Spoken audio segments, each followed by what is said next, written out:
అందరికీ నమస్కారం. నేను మీ ఆర్కే రెడ్డి. మన దేశంలో ప్రజల సొమ్మును దొబ్బి తినడానికి 2827 పార్టీలను స్థాపించారు. దీన్ని బట్టే మనకు అర్థమవుతుంది కదా, రాజకీయ నాయకులు అనేవారు ప్రజల సొమ్ము తినడానికే తప్ప వారికి సేవ చేయడానికి కాదని.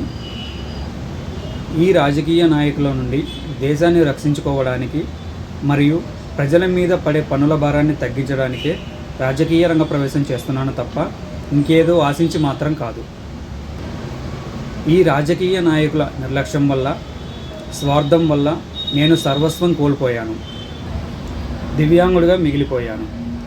అయినా పర్లేదు, ఆ కాలం నాకు అద్భుతమైన అవకాశం ఇచ్చింది. ఇంతవరకు భారతదేశ చరిత్రలో ఒక దివ్యాంగుడు పార్టీ పెట్టడం అనేది జరగలేదు.